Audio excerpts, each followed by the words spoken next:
Good morning, and welcome to our Board of Supervisors meeting on November 5th, 2019. We'll start the meeting off by doing the Pledge of Allegiance with, led by Supervisor Anthony Botello. Ready, salute. I pledge allegiance to the flag of the United States of America and to the republic for which it stands, one nation, under God, indivisible, with liberty and justice for all.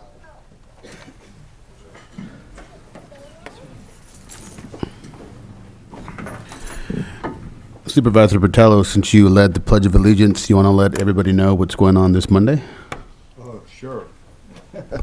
This Monday is a very important day for our nation in remembrance of our veterans and their sacrifices that they made in securing our freedoms. And I hope that we all go out and honor our veterans on next Monday, and maybe even give one or two of them a big old hug for their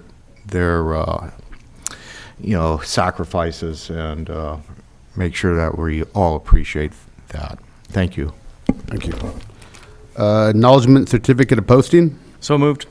Second, Mr. Chairman. All in favor? Aye. 5-0. Presentations and recognitions. Seeing that there is none, we'll go to public comment. Public comment is the opportunity to address the board on items of interest not appearing on the agenda. No action may be taken unless provided by Government Code Section 5495 4.2. Ma'am, any speaker cards?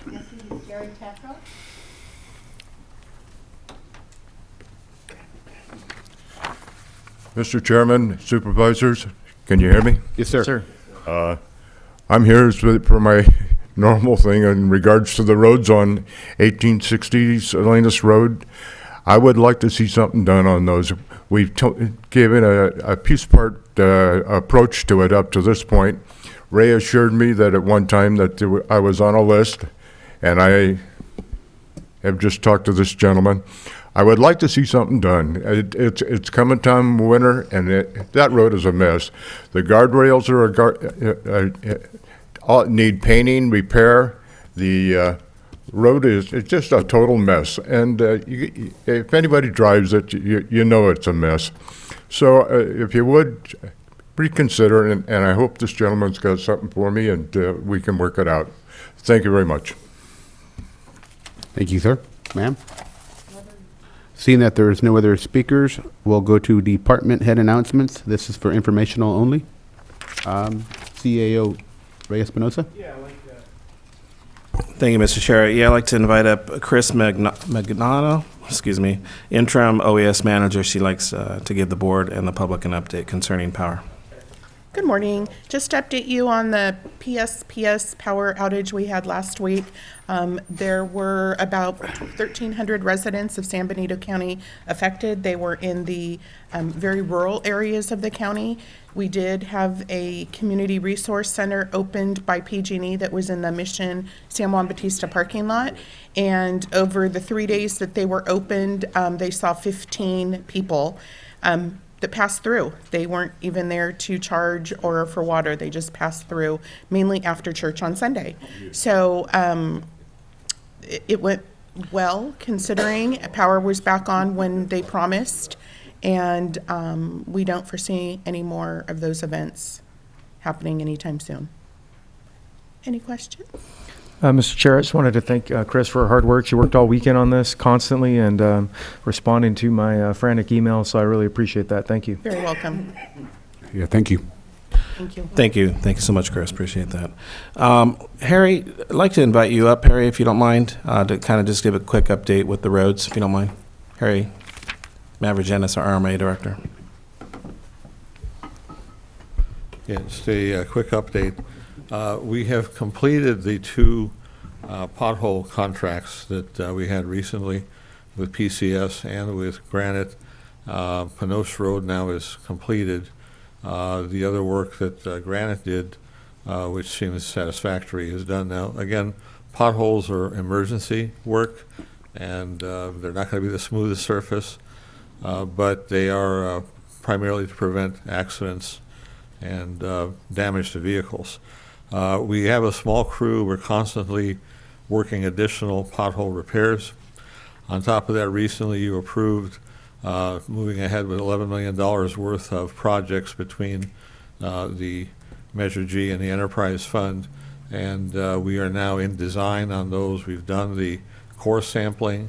The initial engineering work is underway, and we would like to start in the early spring, as soon as the weather permits, to do the major repavings on roads like Fairview, Shore, South Side, Buena Vista, a number of others, San Benito Street. So that package is moving along.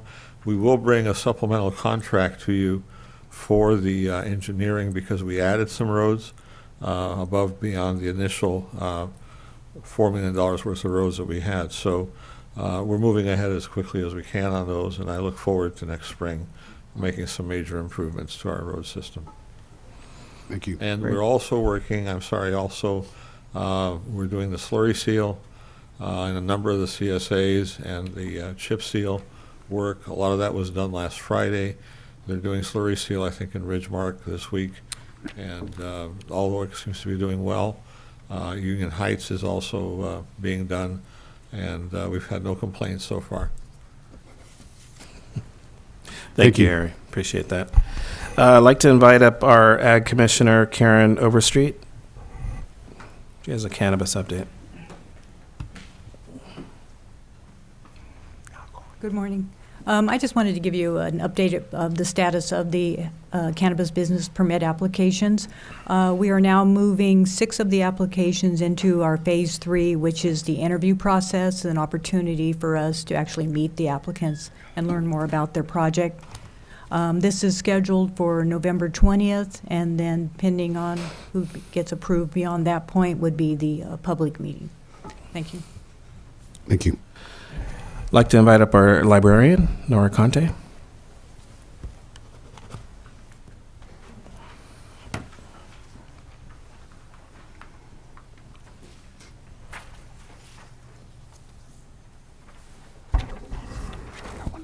Good morning, board members, members of the public, Last and night, too. Thanks. the public that is viewing us at home.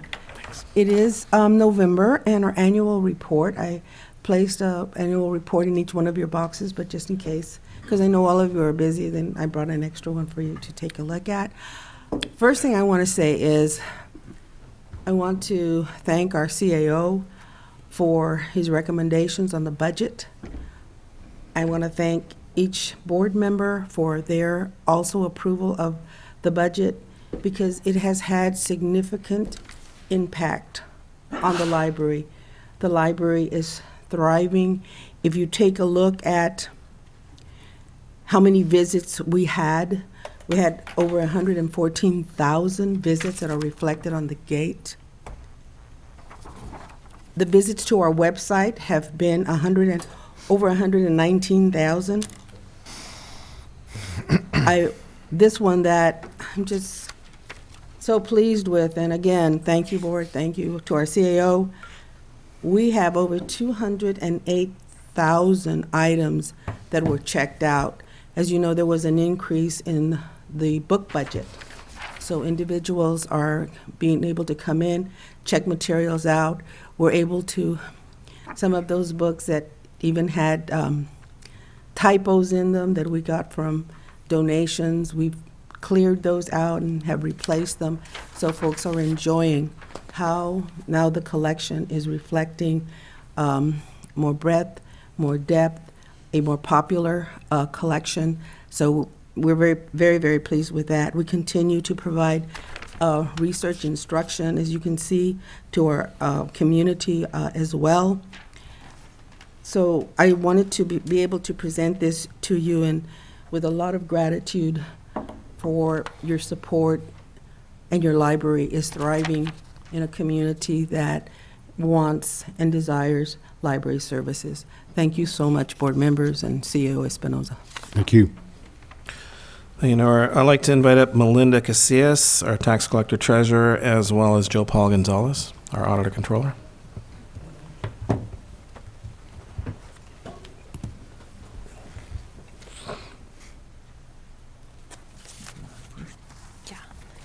Good morning. So as many of you are aware, we have issued corrected tax bills, property tax bills. Most of them, some of them were mailed on Friday and most of them were mailed yesterday. They clearly are stated on the envelope and also in the tax bill itself that this is a corrected bill. And we also have an insert that kind of explains why we had to issue corrected bills. Basically, there were 2 voter-approved bonds that did not make it onto the original property taxes, and so after weighing, analyzing a lot of options and impacts, we decided to, jointly, we decided to go ahead and issue the corrected bills. So the best that we can determine is that the information that the auditor provided to our vendor's property tax software did not get calculated properly by the vendor, and so they ultimately did not make it onto the tax bills. We've received, in our office, we've received a lot of payments that we cannot process, and so we'll be waiting for taxpayers to send in the difference. We have logged them and tracked them. We have a good system of doing that, and then once we receive the difference, we'll take the original payment along with the difference payment, and then we will process those checks. So those checks have not been deposited, as we cannot give credit to on a partial payment. Do you have anything you'd like to add? Yes.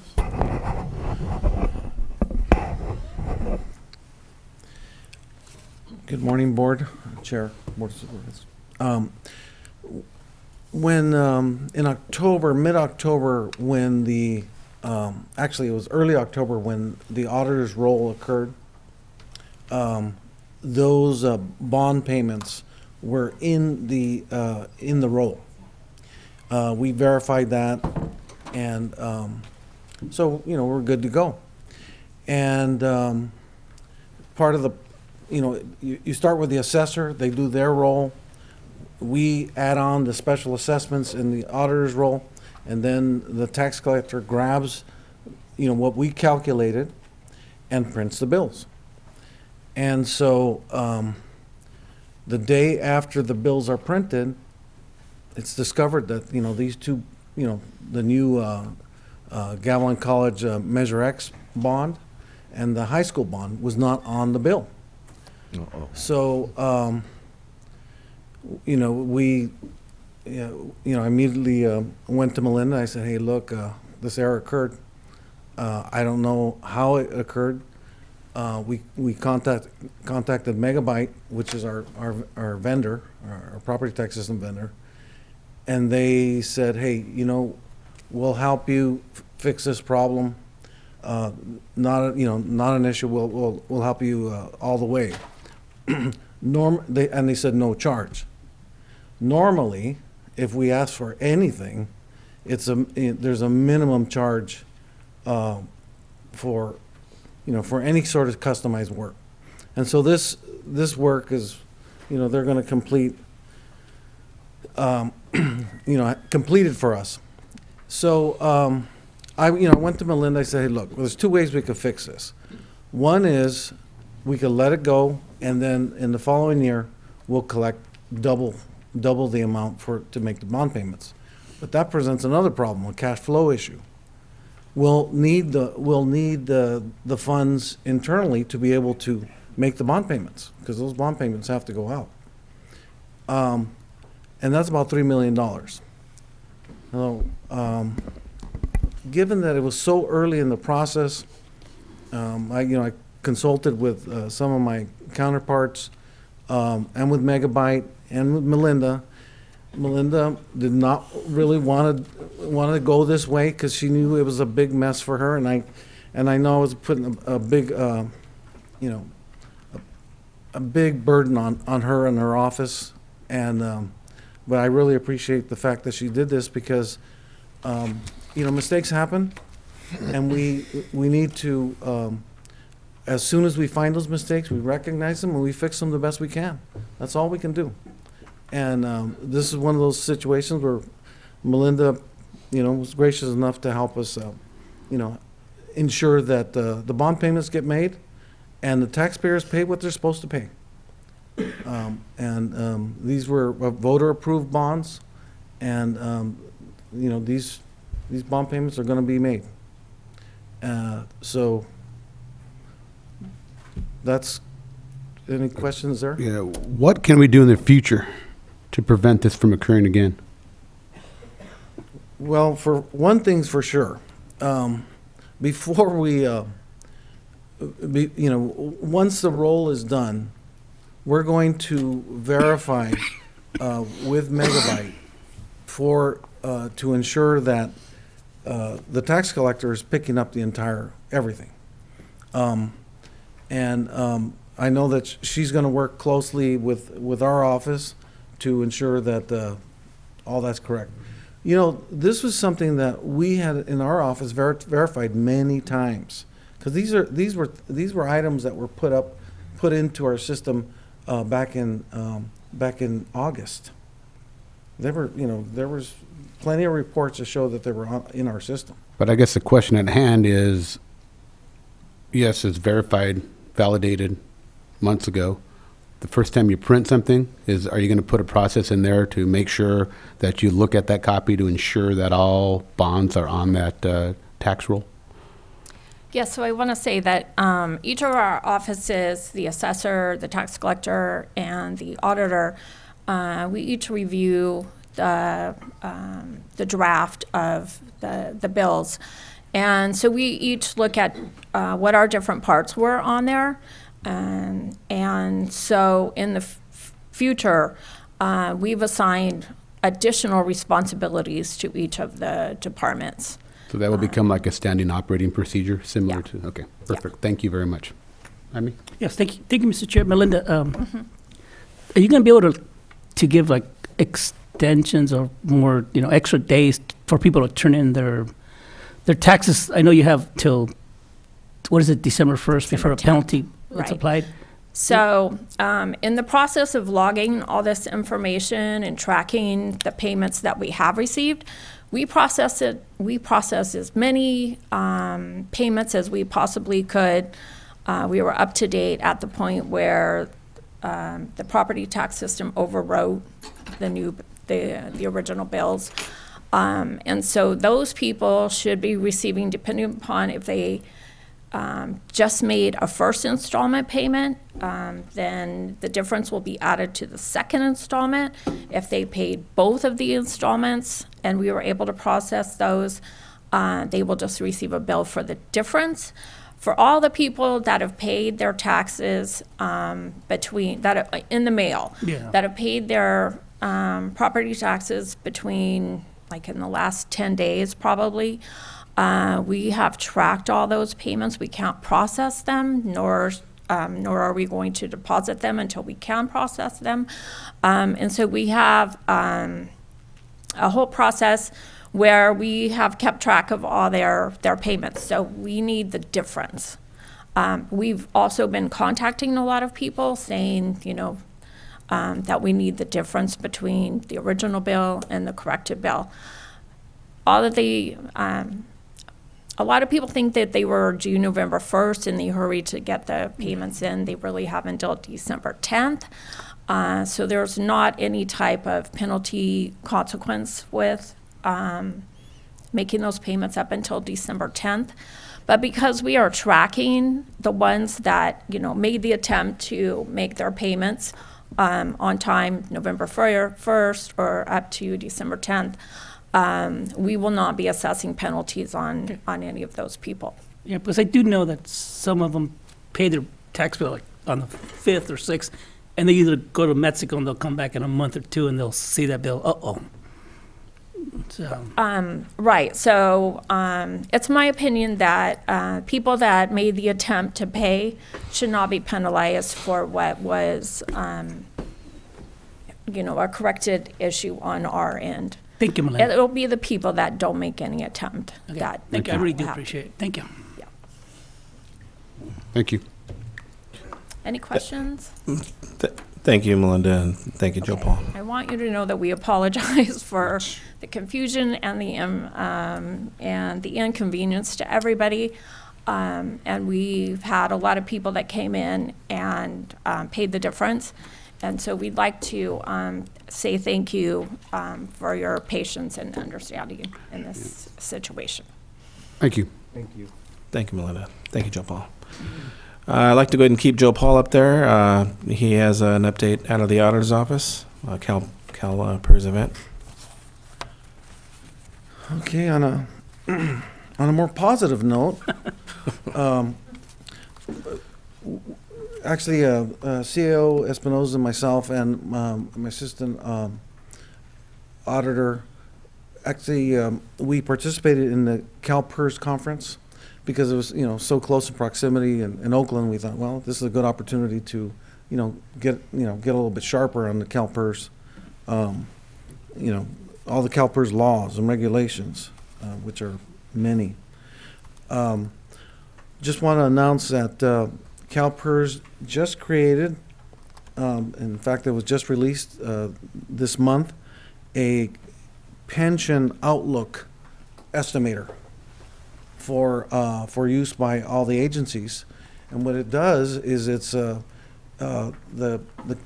agencies can put in, for example, their COLAs that they plan to pay out, and be able to see firsthand how that COLA will affect the pension.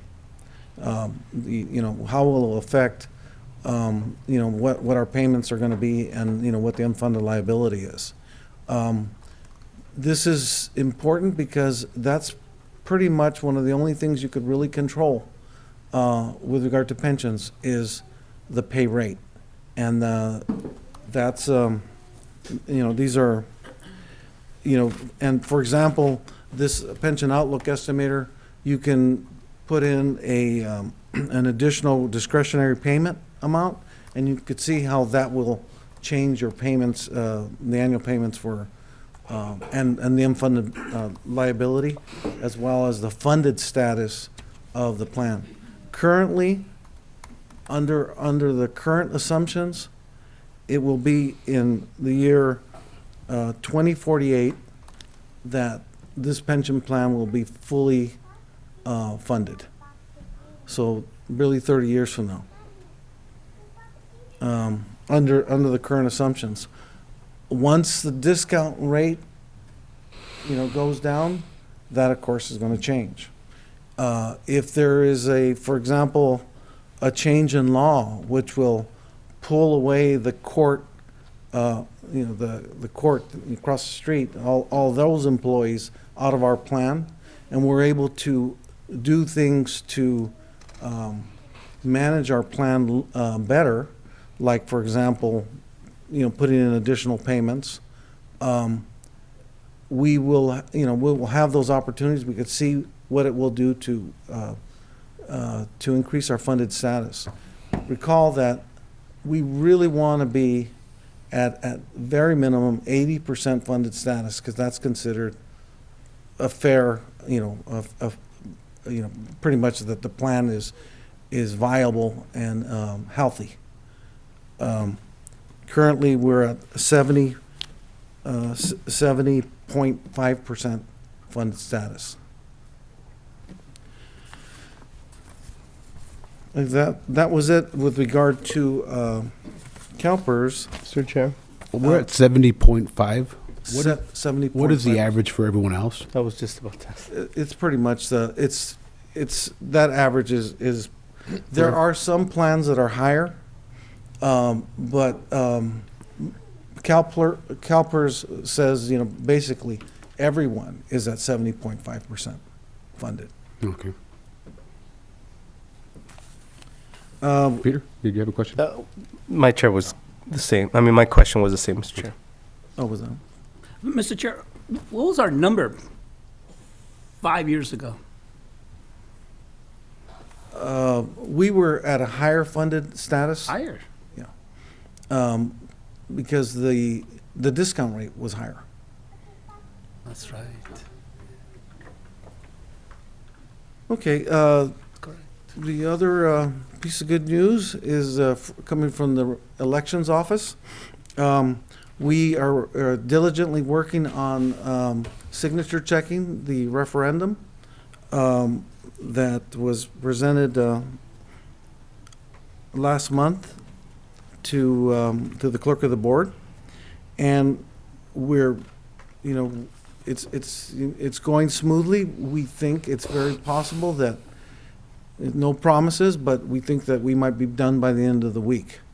And so that if that happens, then we can put the item on the agenda for the next meeting, for the board to consider what the board wants to do with regard to that referendum. Any questions there? Thank you, Joe Paul. All right. Appreciate it. Thank you. I want to add one more thing, Mr. Chair, with regards to the CalPERS. The CalPERS definitely is looking at a lot of different things, and it was very enlightening to go to their health program. They are really looking at delivering more affordability for healthcare due to the rising cost. One of the examples there is the 2020 preferred PPO programs or premiums for Region 1, which we would be a part of if we were enrolled with CalPERS, is single 520, two-party 1040, and a family 1350. So those are things that we're obviously going to look at, and something that we've worked with the insurance committee, and we'll be discussing that with the committee out of our HR office in the future. So I just want to let the board know. Also, I'd like to go ahead, Mr. Chair, and pull item number 13 off the agenda, please. We've actually 13. Okay. That'll be removed from the agenda. Okay. And I believe that's all the announcements we have, Mr. Chair. We'll go with our board announcements. We'll start with Supervisor Botello. Okay, thanks. I had a question on the PERS item real quick, and it was a concern with a number of counties as that discount rate goes lower, our ARC increases quite a bit. Did they update you folks as far as the impact on the counties as far with the year-to-year costs, if that's continue to be a concern? By Joe Because there Paul. were some real concerns. Yeah, there are concerns, and yes, definitely lowering the rate is definitely a concern for all. So, but Joe Paul can. Yeah, highlight this it. was a large topic of conversation at the conference. They know that the employers are going to be, very concerned with this change in the rate, and it's dropped down to 7%. And this is not new. It was previously announced. We're I know that Stewart is working to integrate those changes into the budget. So So we're well positioned to absorb that change for this county? well, I know that the item is definitely on the radar for in the budget. Mr. Chair, if I may, we can definitely bring this back for more detailed analysis and conversation, but it's definitely on our radar. One of the reasons why both Joe Paul and I went was we wanted to look at the forecasting and kind of what CalPERS vision is, and that's very important for us in the budgeting cycle. So we're going to have further conversations about that. Yeah, I would recommend through the chair that we do get some information and details a little bit earlier and on a agenda item so we could be ahead of the game for next year's budget. It's something we have to pay attention to. Thank you. Going back to board announcements, Supervisor Gilio, myself, administrative staff, COG staff, met with Senator Caballero last week, in relations to the roundabout at 25 and 156 with the RMA director kind of leading the presentation, and did a good job with, describing some of the issues that the city of Hollister and the county has with the roundabout, and hopefully more will follow with additional dialogue with Caltrans and the county and COG, and maybe even with state officials. I'm sure Supervisor Giulio will elaborate a little bit further. I'm as concerned about the Salinas grade as the public speaker is. Had a conversation with our management team here at the administration office as far as trying to deal. We're working on the road, and I think potholes is to be dealt with as they become a greater problem. Our staff, the road crew, is doing an excellent job trying to cover the entire county with limited resources, and we continue to allocate more funding to do the best we can to deal with these issues. And I really appreciate the work of the RMA and the road crew themselves being out there and doing, and I see them working and trying. We also need to deal with those guardrails. It is pretty disgraceful as far as the condition that they're in, and also the illegal dumping on that road. And I'm going to try to work with our staff to figure out a way to clean that mess up there, and it's really too bad. It takes some time. It's not as easy as getting a group of volunteers and pulling the garbage up off the road. It's steep. There's poison oak. It's dangerous, and a goal of mine for last year and in a couple of months is to try to address that problem in some fashion. And lastly, as I reported to the public and the board at the last meeting, I had a notice from the FPPC filed by Gina Paolani, resident of Monterey County, on a complaint that I had a conflict of interest. I responded to that, and the FPPC determined that it's not worth investigating, and so that is closed, and I'm not surprised by that. So that's my report. Thank you. Supervisor Hernandez. Thank you, Mr. Chair. So the 24th, I met with Tina from Hollister Rec. I'll try to be quick and to the point, actually. Trying to get better with my bullet points. We met with Tina from Hollister Rec to address concerns about the implementation of subleases and protecting the county's interest. So on the 24th, also that same day, I met with Dulce and EDC, and we went over basically a focus on trying to see what it would take to bring Small Business Development Center to San Benito County. I know there's a little bit of a presence here, but it's not really as robust as I feel it could be, and I think it's a focus we should have. So thankfully, SBDC and which is Small Business Development Center, and EDC, Economic Development Corporation, are willing to help. I was a little sensitive to this, but I received an email where it was a letter written to from the San Jose mayor proposing that communities do a co-op of the PG&E public grid. I know that's a sensitive topic right now. I think that's a dangerous statement to try to assume that a county, a government entity, can take control of a whole electrical grid, which requires billions of dollars and has heavy legislation already over it. My statement in general is just, I think this is something that would bankrupt our community, and I just wanted to make the Board of Supervisors privy to that letter that's being circulated, this thought process that somehow we can assume to take control of the grid and think we could be successful at it. I think it's a failed proposition. I think it's a dangerous proposition because in his statement, and it's funny because Assemblyman Rivas even agreed that it would be a failed proposition. The way to do it would be to get the public into debt, and that in and of itself is already why I think it would assume a whole lot of risk for our community. So On another note, I actually had a meeting this morning. That's why I was a little bit late with Dulce and Laura from Clifford Moss, the one that's doing the feasibility study for the library.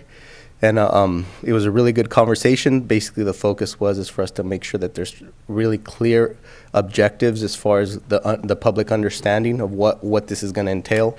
Part of the proposition, obviously, is a bond, which I personally couldn't support. I think the public has had enough bond debt, but just the same, it's the whole goal is for transparent conversation. We want to make sure that we are included in the questions themselves, so that way that it protects also the county's interest, or at least the Board of Supervisors. I recommend personally that we have a separate statement or assessment that we do ourselves.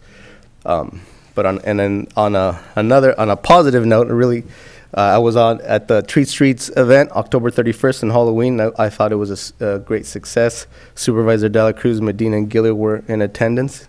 It was a great event. They had costume contests with great prizes. There was even a flash mob. Businesses were handing out candy. It was such a fun event, and I just wanted to thank Tina Garza and Jennifer Rodriguez from Hollister Rec that put it together. Our actually, Supervisor Gilliard and Medina were both judges there. It was an amazing event, so I'm pretty sure they'll touch on it too. So thank you for another great Treat Streets event for our community. That's all I have, Mr. Chair. Supervisor Dela Cruz? Yes, thank you, Mr. Chair. First of all, I'd like to give you thanks for allowing me to attend the a walkthrough through a business called Emergency Vehicles Specialist. In fact, Senator Ana Caviero was in attendance, and Christine Wyatt and other members of the Business Council organized it, and I got invited through the chair, and I was impressed because it's a small business that actually does real well, and it does an important function in our community, and that is it provides the equipment and upgrades for safety vehicles such as fire department and sheriff and the police. And I was impressed that they actually had customers that actually were different parts of our community. And I was really impressed, and the number of employees and how they've grown from a single mom and pop type of business. And what's her name is Donna Haynes, and her husband started the business, and now they have about 22 employees. And I was like, wow, this is the kind of business that we need in our community. A business that can generate revenue and jobs for our generation. I also attended the second annual Halloween downtown, and Supervisor Gilio, Mr. Medina, and Peter Hernandez were there, and I'm telling you, that's a hit for the kids. We took our grandkids, and by 6 o'clock, they were ready to go to sleep, thank God, because I had to watch the 49er game, but they provide a real community service, and I'm very grateful for them, to the City Hollister, and Tina and Ms. Rodriguez, her name? Janet, thank you. And the other one too, I attended the Red Ribbon this morning and on Saturday. And again, thank you, Supervisor, our chairman, for informing me of this. This is a kind of a participation and relationship that we have as a board, is we all call each other without violating the Brown Act and say, hey, there's a meeting here, can you attend, can you do that? And that's good coordination, and it's a good indication that this board is working together and is beginning to grow together. Thank you, Mr. Chair. Mr. Chairman, at the risk you of had your being time. rude, You had your time. I was there, and nobody recognized me. I was in costume. And you haven't taken it off yet. Supervisor Gilliard. Yes, sir. Without being repetitive, I won't cover everything we already covered. It's been a really busy couple of weeks around the county, and also for me. I was up in Sacramento for Cal LAFCO, one of the presentations that I found most valued, that if we ever need to use it. And I was in the presentation with one of our county attorneys. Michael was there, sitting next to me the whole time, talking to me, informing me of all the legal issues. I appreciate that. Thank you. But it was about dealing with troubled districts and districts, special districts that are having problems, or maybe districts that are inactive and they're just languishing, and there's ways that LAFCO can deal with these different districts, and this one was a specific presentation on a troubled water district called Sativa in Los Angeles County. And it was a very interesting presentation on what LAFCO can do in the county and all the special districts and working together to resolve those issues. So I was grateful to have that learning experience firsthand from people that have dealt with that. Small steps for San Benito County was over the weekend, and the turnout was amazing. What a great event for folks who were out there. Chairman Medina was out there in the morning. He was one of the shoppers with the children. It was interesting because Chairman Medina didn't bring his ID, but he registered ahead of time. But and he said, "Hey, I can't be a shopper." I said, "Hey, you know what, Mr. Chair? I think somebody will probably know that you're the chair here. Maybe we could bring it up on the website and show them your picture or something. Maybe we could figure it out." So he was able to get in and be a shopper. And all these different events that folks have, I think that was a 22nd year, maybe 23rd year. It's just really heartwarming that we have folks in our community that maybe have something to give, that want to give. And there are so many events that if we perhaps get off of social media, get out there in the real world, there's a lot of people that want to give back and are doing great things. Another event that day was Hollister Environmental Day. Again, 6 events a year between San Juan and Hollister, free shredding, free compost, free electronic waste recycling, and that's all part of the service that you pay for with your trash service. So you can find those dates through Recology. We had the Red Ribbon event mentioned already, San Benito County Behavioral Health. Thank you for putting that on. I think that will grow with time and advertising. I think that'll be a great event. Farm Bureau dinner was also Saturday night. Kay Felice, a local, very humble leader, was honored, and it was very heartwarming to see 4 board members there to support the Farm Bureau and the honoree, Kay Felice. She donates a lot of time and effort in our community and is a real powerhouse. So that was really, really heartwarming to see as well. We had the flu clinic, went off really well. Thank you guys for doing that. I went in there and got my flu shot. Yeah, I think they gave me a little extra shot of pain or something because I was sore for a couple of days after that. But yeah, it was weird. It was kind of the first time that had happened, but it was great. The turnout seemed to be really amazing for that. Well, I wanted to give a quick thank you, really all of our team members, but in particular the road department. I have a lot of miles of road in District 4. We have a lot of miles of road in our district, and 183 miles is a lot. And we get a lot of complaints, and I send them over to Director Mavrogenes and Jason at the road department, and I think they probably get overwhelmed with all the requests that we get, but I just wanted to say thank you. I know you're doing your best to address all these issues, and together we'll get you the resources that you need to get these problems dealt with, and I thank you for dealing with those, and thank you for your time, Mr. Chair. No problem. We'll move on to consent agenda. Is there any items that the board members wish to pull? Any from the public? I'll make a motion to approve the consent agenda as presented. Second. All in favor? Aye. 5-0. That moves us to our regular agenda, which one item. Number Yes. 12, County Council, I was discuss and provide direction to staff regarding scope of conflict of interest, advice to be provided by the County Council's office. And I was bringing this to the board for direction. So the history of conflict of interest advice, it mainly arises in the context here of whether an elected or appointed official can vote on a specific matter. Historically, our office has not provided legal issues on conflict of interest legal advice on conflict of interest issues, except to help prepare letters for advice from the FPPC. This was a decision that was made by a former county council and not a formal policy decision by the board. At the time, I've seen a change in different counties over time, where historically less counties were inclined to give this advice, but more counties do provide this advice now as a decision that they've made.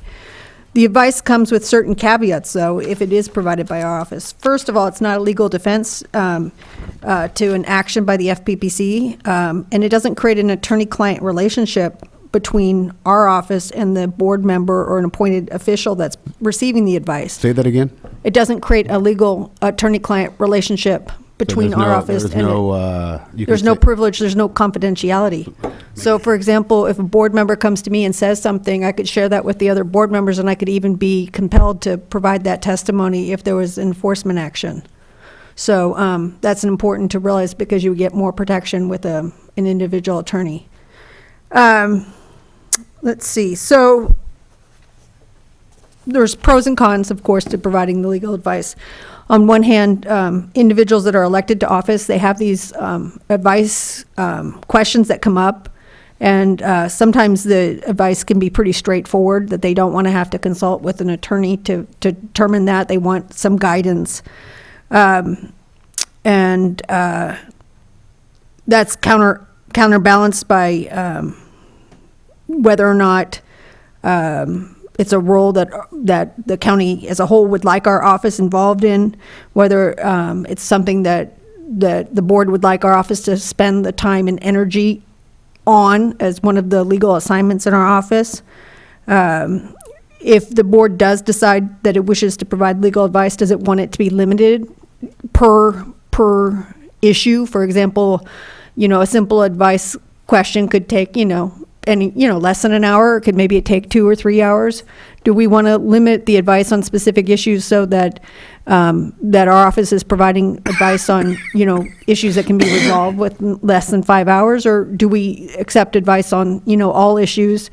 Of course, it also comes with the caveat that sometimes if there seems to be some sort of conflict with the county or something that we don't believe that should be appropriately handled through our office, then we would like to have the ability to decline advice and refer to outside counsel if that's necessary.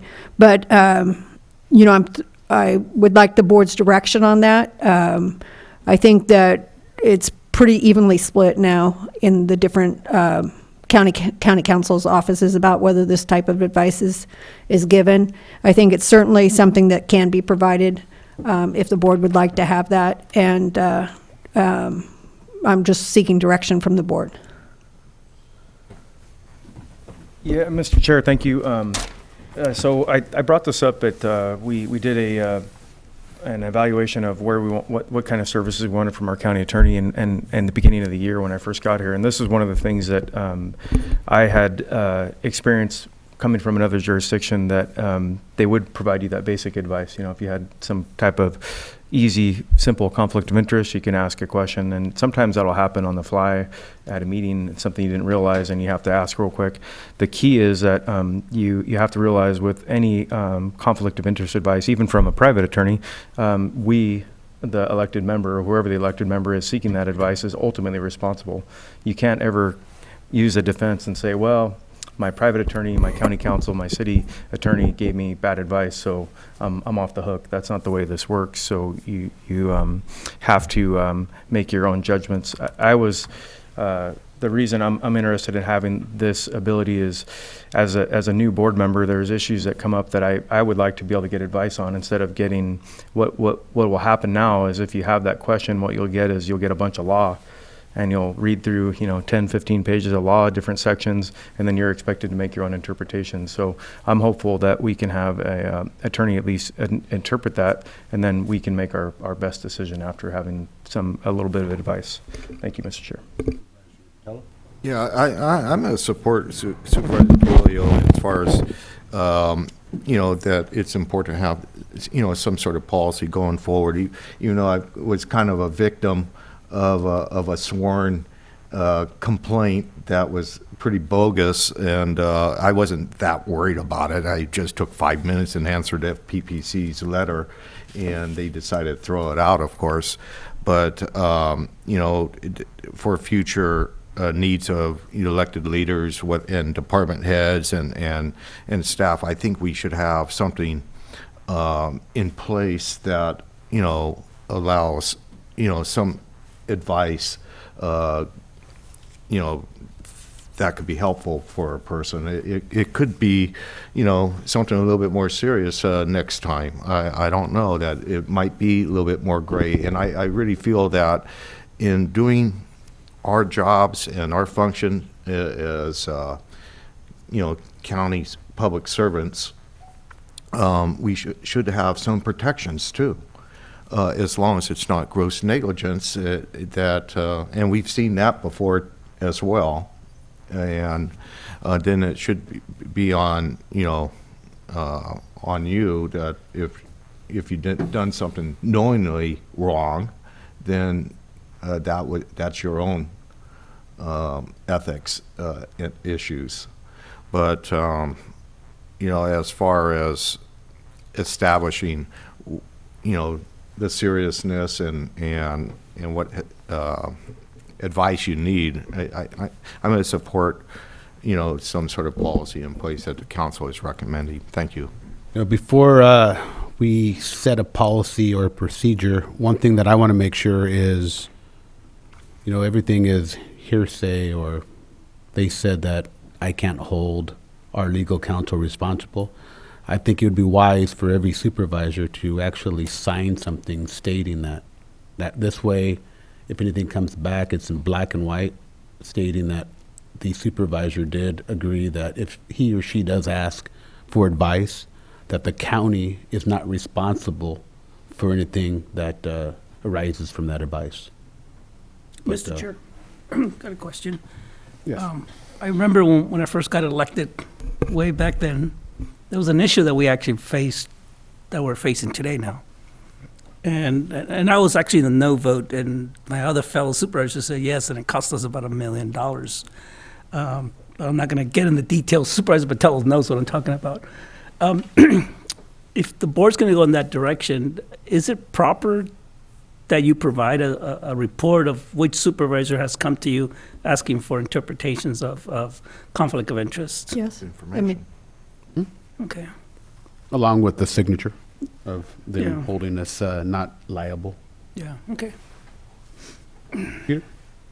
Yeah, thank you, Mr. Chair. My only, the reality is yeah, we're individually accountable for our own actions, but in reference to best practices is really what I'm hearing, what I think would affect a better outcome, where we're considering, if we own property in a certain location or whatever, if there ever becomes a checklist to red flag it, or at least for council to say, I wouldn't mind if council said, hey, by the way, Peter, your business, could cause this kind of a conflict with this vote or something.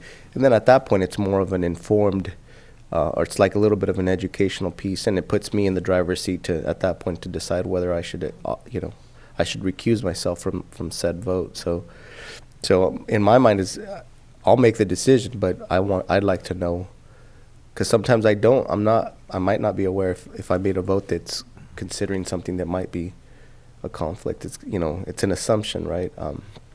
So if there was a way to, with the lens that the attorney, that the council sees things through, then it might help us mitigate or prevent issues down the road.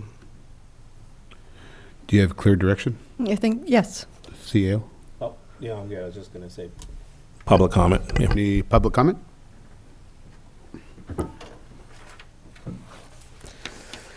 Yes, sir, Mr. Bencourt. Good to see you.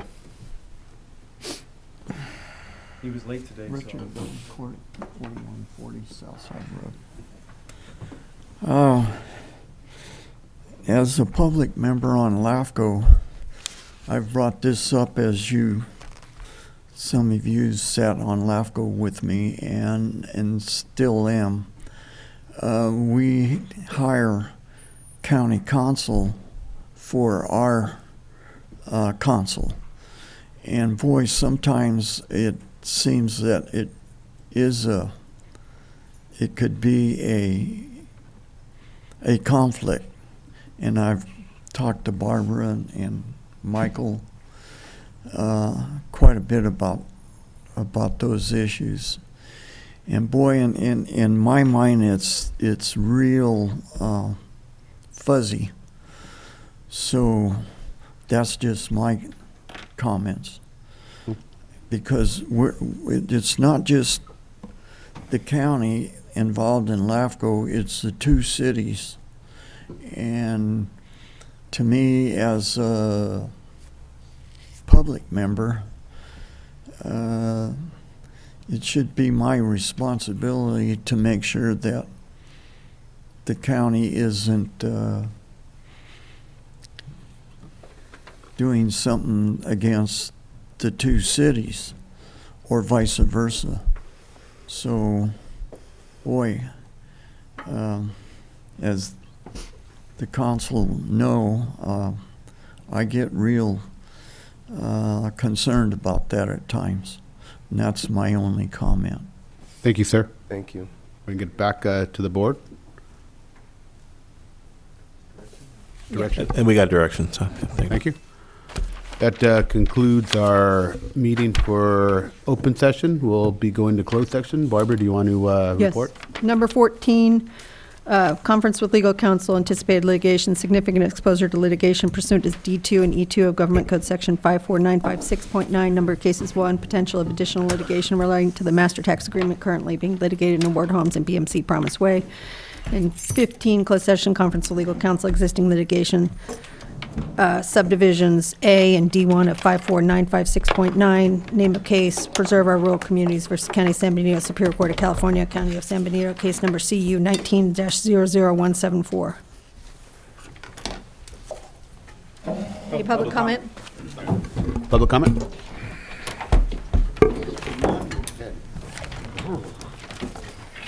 I still have hope to get out of here at 10:30.